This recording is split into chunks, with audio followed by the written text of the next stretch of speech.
Olha, o Brasil vem num processo que não é de um nem de dois governos, de crescimento, de melhoria dos seus indicadores econômicos e também dos seus indicadores sociais.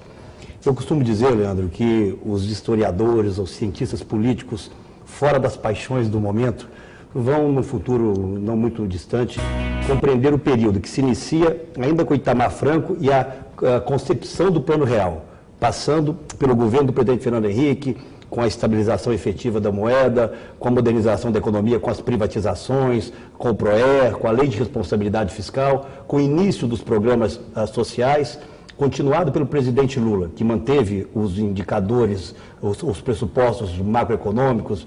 de câmbio flutuante, de meta de inflação, de superávit primário, adensa os programas sociais, isso deve ser reconhecido e, portanto, até aqui, nós não tivemos, desde o governo Itamar até os dias de hoje, uma ruptura, houve uma continuidade. E os indicadores são positivos, ou vieram sendo positivos até aqui. Mas o que eu tenho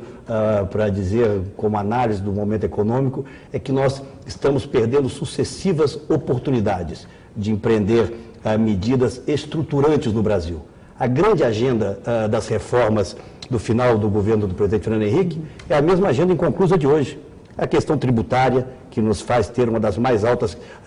cargas tributárias do país, a questão da própria reforma política, a mãe de todas as reformas, né, que possibilitaria um ordenamento ou uma racionalização do quadro político e das ações decorrentes dessa nova regulação deixaram de ocorrer, a reforma previdenciária ficou pelo meio do caminho, a própria reforma do Estado brasileiro, né, é uma promessa de campanhas eleitorais que se perdem ao vento. Então, o Brasil vem surfando de alguma forma em indicadores econômicos positivos e o grande momento perdido foi quando, na minha avaliação pessoal, que não tira os méritos do governo do presidente Lula em determinados aspectos, foi quando ele conseguiu, Carlos Leandro, Thales e Denise, conjugar num só momento, algo que é raríssimo na vida de um país, altíssima popularidade pessoal, uma ampla base de apoio e de sustentação no Congresso Nacional, que lhe daria condições de implementar essas reformas, e ao lado disso, um momento de absoluta estabilidade com crescimento econômico do mundo e com consequências positivas no Brasil. Se tivesse havido, naquele momento, durante 3 ou 4 anos do seu governo, disposição política para enfrentar esses grandes gargalos, ele contaria até com a responsabilidade de nós da oposição. Várias vezes estivemos juntos, eu fui governador de Minas, como vocês disseram aqui no início do programa, por 8 anos, várias vezes em conversas com ele, com o próprio ministro da Fazenda, eu dizia que nós estávamos dispostos a discutir uma agenda do país. Eu sempre soube superar aquelas que são as questões de governo, de interesse circunstancial, eventual de governos e de partidos, daquilo que são as questões de Estado. Infelizmente, não houve essa vontade política de fazer essas reformas e nós estamos aí, nesses últimos dias, nessas últimas semanas, constatando um crescimento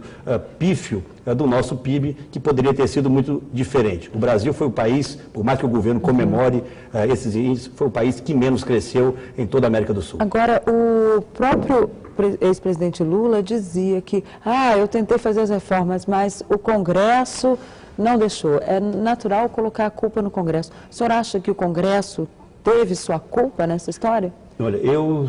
estive no Congresso durante 16 anos, governei Minas e retorno ao Congresso agora. Nós vivemos, Denise, você que não é uma antiga, mas uma experiente repórter que cobre o Congresso Nacional, você sabe que no Brasil, qualquer reforma constitucional depende fundamentalmente da posição ativa do governo. Nós vivemos no Brasil um presidencialismo monárquico quase, os poderes supremos estão nas mãos do Executivo. Se o governo não está disposto a enfrentar contenciosos, a dirimir conflitos, eventualmente até desagradar determinados setores, nada anda no Congresso. O governo teve a maioria que quis durante o tempo que quis, mas não teve essa grande virtude de, eventualmente, sacrificar alguns interesses setoriais, não tão nobres, em favor do interesse do país.